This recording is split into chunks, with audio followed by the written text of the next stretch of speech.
Hello, good morning, guys. Good morning, sir. So in the last class, what did we discuss? VPN and QoS, right? So first of all, we saw about QoS.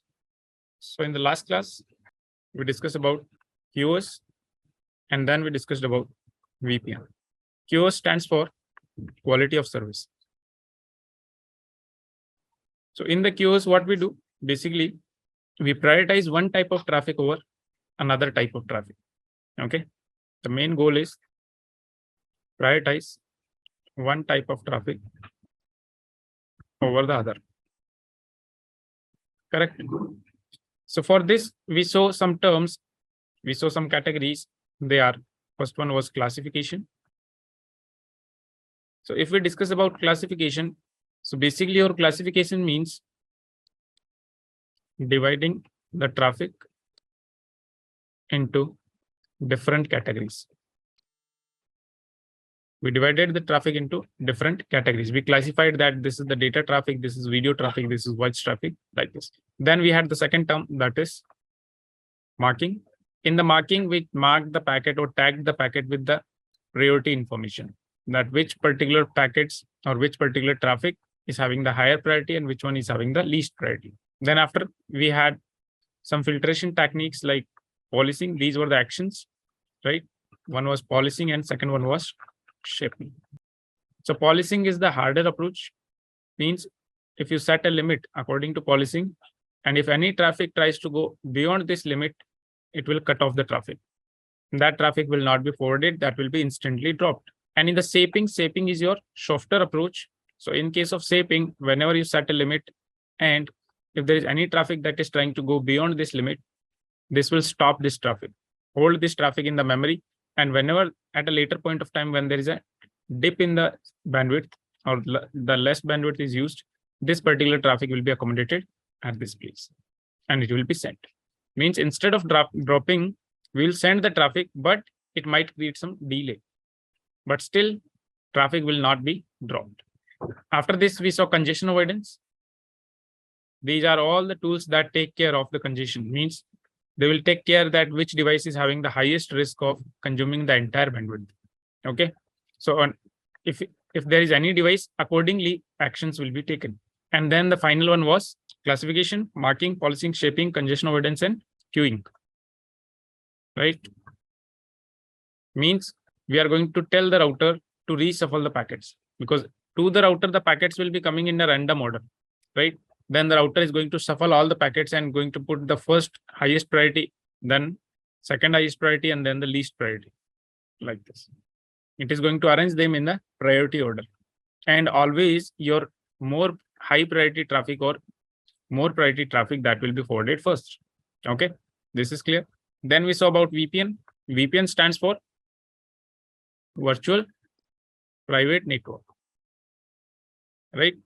So VPN, what it does, it provides you security over the unsecure connection. Whenever you are going on the internet, internet is the most unsecure network.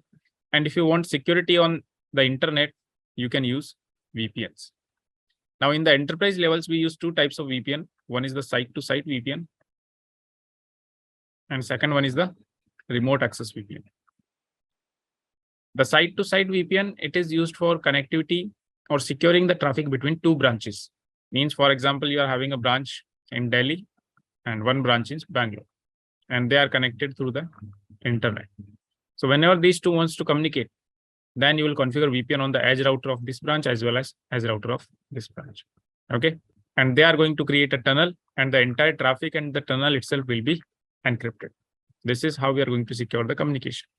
Okay. So this is site-to-site VPN.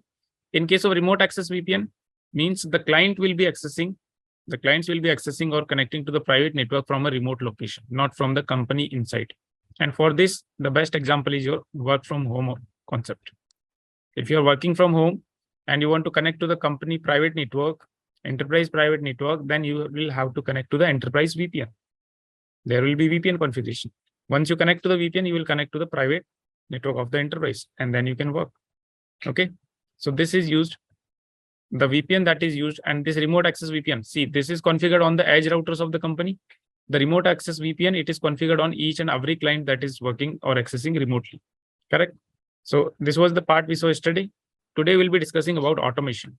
Okay, so today we'll be discussing about automation. So what does the word automation means? What do you mean by the word automation? Automating anything which is manual. Something that is manual, you have to do manually. And if that thing starts happening automatically, that is automation. Means, for example, easy examples I'll take. Let's say you go to malls and airports. So earlier people used to open the doors manually, and now what happens? They open automatically, right? This is automation. Your lifts, you just press the button and it is going to the correct floor. That is automation. Okay, means something, any task that you are doing manually. Let's say people used to wash clothes with hands, and now they are having washing machines. That is automation, because happening automatic, right? So anything that is happening manually and that start happening automatically, that is automation. Means we are going to do something that is going to reduce our workload. For example, in case of networking, if we consider, let's say your company has 10 routers. Okay, these are 5, but consider 10. So initially you'll have to go and configure each and every device. Means we'll have to go to the each and every router, take the access and configure them, correct? But what if all of these devices you can configure from a single place? Means you have a centralized system, and from one single place, you can configure all these devices. You have to give no shutdown command on the interface of a router to bring it up. What happens if it happens automatically? Means you don't have to give no shutdown command, the interface will come up automatically. That is automation. Okay. So now, first of all, we'll consider that.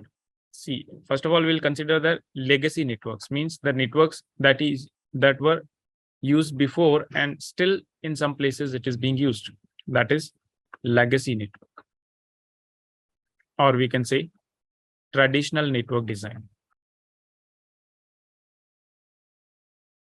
So in the traditional network design, what happens?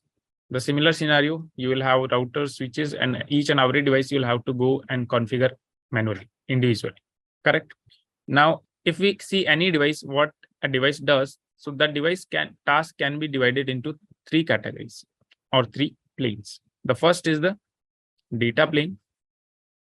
The second is the control plane.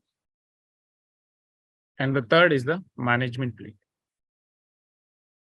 Okay, these are the 3 planes. And if we consider what are these 3 planes, so let's say about them. About the data plane, all the functions and processes that forward packet streams from one interface to another interface. Basically, if you connect the device, let's say this is the router, and I have connected it like this. So if some data is coming from Z0 by 0 and it has to forward on Z0 by 1, this is the task of the router, forwarding data packets from one network to another network. So it is going to take the packets, right? Then first of all, it is going to analyze that what is the destination network, right? Then it is going to check in the routing table that how to reach that destination network, correct? And after that, accordingly, it is going to forward it on the exit interface. Means receiving the data, processing it, and forwarding it on the other interface, forwarding the data from one interface to another interface. All these tasks belong to the data plane. Means everything related to the data. That is the packets coming, processing, and forwarding. So complete about data, right?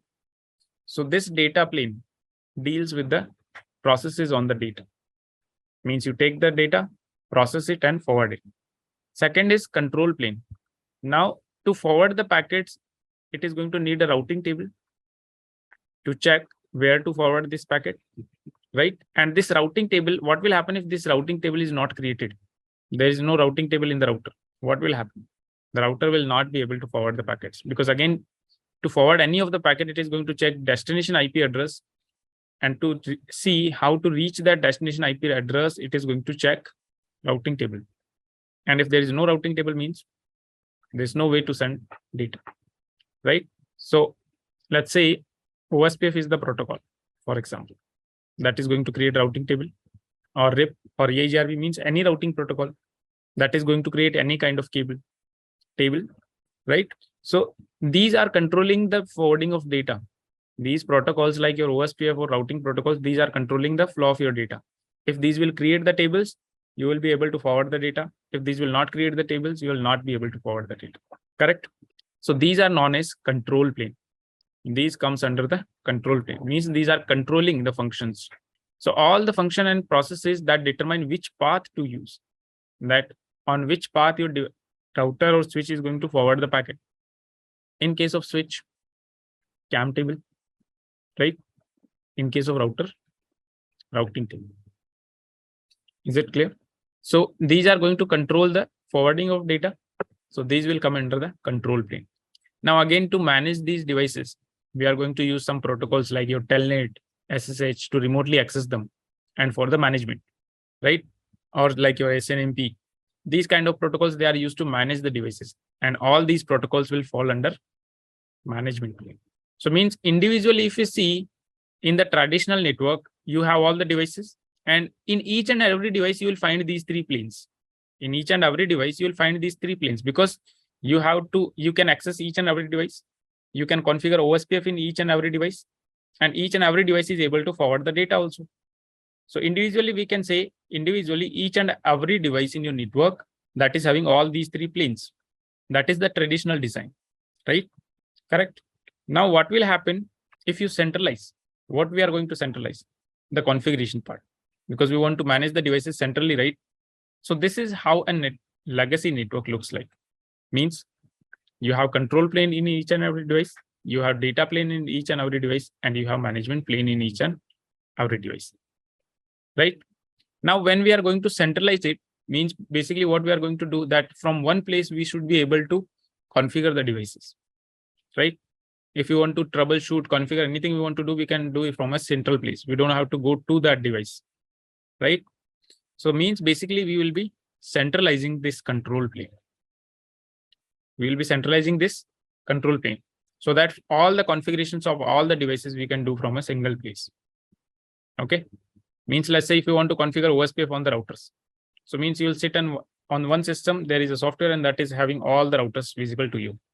And you will configure the OSPF in each and every device. Okay. So basically the controlling part we are going to centralize so that we can control all the devices from a centralized place, single place. Okay. And this is how your controller based network looks like. Means all the devices, they will be having their data planes, right? And to access the devices, they will be having the management plane also. But we have centralized one thing, that is the control plane. So that from one single control plane, I can manage all three devices. And these all three devices will be able to forward the data using the data plane. Is that clear? Right? Okay. Now, after this also, let's say you have a controller. Now, again, to access the controller also, you are going to need some sort of software. Let's say, for example, we saw about wireless, right? Wireless topology, everyone remembers. So basically what we did, we were having the lightweight access points, right? And their configuration we centralized with the help of a WLC. We centralized their configuration because entire configuration in the practical we did with the WLC, correct? Now, this WLC, did we directly go and configure the WLC or we access it through the admin PC? Admin PC means in the admin PC also we use some sort of software that will be known as application. We use it some sort of application to access the WLC, and the protocol we used that time was HTTP or HTTPS, correct? So this is a software. Means basically entire control we are doing with the software. And this type of networking will be known as software defined network. Means from one single software, we are managing the WLC, and the WLC is managing all these lightweight access points. This is clear? Any doubts? Okay. So let's see about software defined networking architecture. This is how it looks. Means there will be your networking devices, right? All these networking devices will have the data plane, like your lightweight access points. They will just focus on forwarding the data. Entire control part and configuration part was on the WLC. Your control plane was on the WLC. And to access the WLC, we used some application layer protocol. Correct? These are the three layers. Okay. Now the lightweight access points example you take here, right? So these were what they were doing. They were just providing the wireless range. The devices were connecting and they were able to communicate with other devices also. Correct? Means it was just focusing on the forwarding of data. So they were having only the data plane. Okay. Now the WLC, let's consider this is your WLC. So your WLC and your lightweight access points, they were continuously communicating with each other. They formed a tunnel, if you remember the name CAPWAP, control and provisioning of wireless access points, right? They formed this tunnel and they use some protocol to communicate with each other. So they will continuously communicate with each other. And similarly, we were communicating with the controller using some sort of application. Now the controller will have two interfaces. One interface will be known as northbound interface. And the second interface will be known as southbound interface. Now, why it is the name northbound and southbound? Because according to this, if you remember, this is the north direction. This is the south direction. So on the controller, if you see, if something is upside, that is north, and something is downside means south. So the southbound interface is where that controller communicate with the device. That is your southbound interface. And to communicate with the device, it is going to use certain protocols. It is going to use certain protocols, and those protocols will call them like an open flow. There is a netconf. These are certain protocols that are used for the communication between the southbound interface, means the controller and the devices. Now, to access the device, we used application. So this application will be communicating with some application on the controller, right? And when two application communicate, they are going to use some sort of API, application program interface, to communicate with each other. So basically, what is an API? An API is a software that provides communication between two different applications. This is a way of communication between two different applications. Application program interface. Okay. And this is the northbound interface where these APIs are used, because two applications are talking on your northbound interface and two physical devices are talking on your southbound interface. Is it clear? Okay. Now the API used here mainly is the REST API. This is a type of API that is being used for the communication between the controller, the SDN controller. Why we call it as the SDN controller? Software defined network controller. Okay. And the applications. So for this communication, the REST API is used. Now, again, for communication, we have the interface. We got the interface through the REST API. But now we need some sort of language also, right? We are going to need some sort of language also, because, okay, we are in this class, we have mode of communication voice, but how do we communicate? If we know some language, some common language, then we can communicate. Otherwise, we cannot communicate, right? So what will happen? They are going to use a language that is known as JSON. This is the language used by your REST API to communicate between two different applications. JSON stands for JavaScript Object Notation. So again, for this, you have to learn JavaScript. Okay, because automation is completely based on programming. You must know programming. Okay, this is clear how this is happening. So first of all, you will have the devices. Then those devices will be centralized by the control plane with the controller, and the controller will access to some applications. Now, when the controller wants to communicate with the devices, that is through the southbound interface, because controller wants to communicate with the devices, and they will be using certain protocols like your OpenFlow, netconf. Okay, and when two applications, because you will access the controller through the application layer, right? So that is the northbound interface where an API will be used for the communication, and the API that will be used is REST API. Okay, and this REST API will use the JSON language for the communication, for the interchange of data. Is it clear? Okay. So now if you see what is SDN, so SDN stands for software defined network. So there are two interfaces, northbound interface and southbound interface. And what is an API? API stands for application program interface. So API is a medium for two applications to communicate to each other.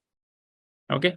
And the northbound interface uses which API? REST API, representational state transfer API, to communicate to the SDN controller. because we are going to communicate through some application to the controller. So that is going to need some API interface, and this interface is used by the REST API. Okay, and this REST API uses the JSON language to communicate, to interchange the information or data. Then we have the southbound interface. So the southbound interface use OpenFlow netconf protocols to communicate to the SDN controller. Means two devices will be communicating. REST API is one type of API, and what actions we can take using the API are CRUD: create, read, update, and delete. These are actions we can perform. Means you can create configuration, you can read configuration, you can update configurations, and you can delete configurations. And there are some automation tools like Ansible, Puppet, Safe, again programming. Okay, this is clear. Now for automation in Cisco, we have two technologies. That is SD-WAN and SD-Access. These are the two technologies for automation. SD-WAN mainly focuses on WAN side automation. And SD-Access is the automation of LAN side. Means if you want automation on the LAN side, we will always focus on SD-Access. Okay. And if you want automation on the WAN side, like your ISPs, they will use the SD-WAN technology. Okay. So Cisco, it has named its SD-WAN technology as Viptela. So basically what happened, this SD-WAN technology was designed by the Viptela company, and later on the Cisco purchased the company, bought the company. And now it became Cisco Viptela. Okay. So these are two technologies. One is the SD-WAN and second is the SD-Access. So first of all, if we talk about SD-WAN, so in the SD-WAN, you will see some terms and some devices like vManage, vSmart, vBond, and vEdge. Okay. So what is going to happen? First is the vManage.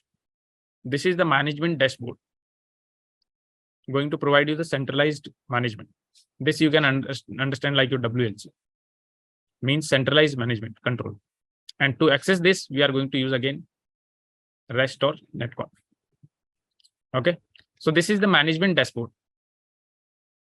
Then we have vSmart. So in this management, vManage, you are going to create all the configurations like we created in the WLC. Okay. Now WLC and lightweight access points, that is a small scenario. Okay.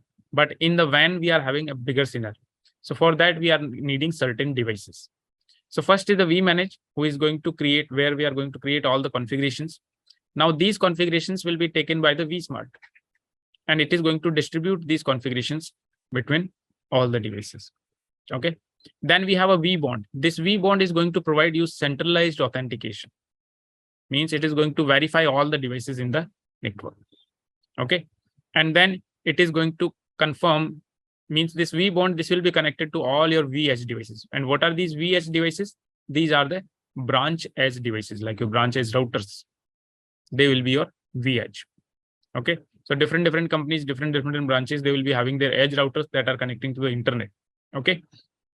So those vEdge will be authenticated with the vBond, and the configurations will be distributed with the vSmart and created at the vManage. So vManage is the place, that is a single place from where we are going to access all the devices. This is clear. Similar scenario we have in the SD-Access also, means LAN side automation also. So we have DNAC, Cisco DNA Center. Then we have NDP and we have ICE. DNAC is the controller. NDP is the neighbor discovery protocol engine. Means it is going to discover all the devices, all the neighbor devices. And your ICE, it is similar to your vBond. It is going to provide you centralized authentication. ICE is Identity Service Engine. So it is going to verify the identity of the devices. This is clear. Okay. SD-WAN, this is available in your CCNP. Okay, these technologies are there in your CCNP. And these identity service engines, and these all are available in your CCIE security. So what is WAN? WAN is basically collection of LAN, local area networks, because small local area networks, they combine and they form a LAN, WAN. Now SD-WAN is a technology, and Cisco has named its SD-WAN technology as Viptela. Okay. SD-WAN is used to manage devices at WAN, means this is basically for automation at WAN side. And the terms we use here are vManage, vSmart, vBond, and vEdge. These are the 4 terms we used on the SD-WAN technology. What about SD-Access? So SD-Access is a technology used to manage devices at the LAN side, right? So SD-Access is used for the automation at LAN side, and there the terms are DNAC, ICE, and NDP. So DNAC is basically Dynamic Network Analysis Controller. This is the controller. ICE, Identity Service Engine, it is going to provide you centralized authentication. NDP, this is going to discover all the neighbors. Neighbor Discovery Protocol engine. So if there are any new devices or some devices are leaving the network, it is going to inform the DNAC. And through the DNAC, we are going to know, okay, what are the devices that are working really well, which devices are up, which devices are down. If you want to do the configurations also, everything will be centrally managed from the DNAC. Is this clear? Okay. So any doubt? Because this is all this about automation. So when we say that we are centrally controlling all the routers. So what is it? We already have SSH, right? Yes. But SSH, you will again have to access each and every device. But in DNAC, our entire topology will be visible. Okay. So say for example, if I want to configure one router for one configuration and a second router for second configuration. Yes. In the DNAC, again, all configurations will be available centrally. Okay. This is the thing. Again, with the SSH. Forget the configuration to each the router. Yes. See, SSH, you will access one device at a time only. Telnet, you will access one device at a time. But this DNAC and this vManage, these are going to provide you entire picture of the network. Means you can distribute configurations from a single place in all the devices. Do the configuration not individually. Okay. This is the benefit. So we have to just, where do we move the configuration to? DNAC. In DNAC. Yes. You don't have to go to the routers and do anything. Okay. But the initial configuration, what we have, that we have to do it in the DNAC. Yes. So that work is there. Only DNAC. Instead of accessing each router and doing the configurations. Okay. So for example, I have like 5 routers. I have 5 different configurations for that 5 routers. So in the DNAC, I have to configure 5 different configurations. Then instead of doing over there, we can do it on the router itself. Yeah, that one once you can do. But what about the next? Let's say if there are any changes, any router is down. So from the DNAC itself, you can know. And you can manipulate the configurations. Right? But if let's say, for example, you have done any sort of configurations, let's say, for example, a static routing or something. Okay. Then what is going to happen? Let's say OSP, if you want to configure, so you can configure a central database. Okay. So each and every device will go to that particular DNAC configuration, will check that configuration. And from a central place, they will take all the configuration. Okay. You mean to say once we do and once we finish it, then whenever we add the router, that will automatically take the. Exactly. Oh, okay. Got it. Clear? Yeah. Any more doubts? Online people? Okay, means no doubts. So this is all about automation. Further automation you will learn in your CCNP. Sir, what is the further thing that you're going to teach in the CCNP, sir? Can you just tell the topics which you will cover in SD-WAN? See, I'm not there in the CCNP. And SD-WAN is a complete technology. You'll learn about how to manage these devices. You'll create the configurations. You'll distribute the configurations. Means you have an entire lab, SD-WAN lab. Okay. Why I'm not doing? See, management decides all these things. Yeah, that is up to you if you want to request. Okay. All right. So this is all about CCNA. And today we are done with the CCNA. So congratulations to all of you for completing your CCNA. And I thank you for being so cooperative also. We are lucky to have you. Oh. All right.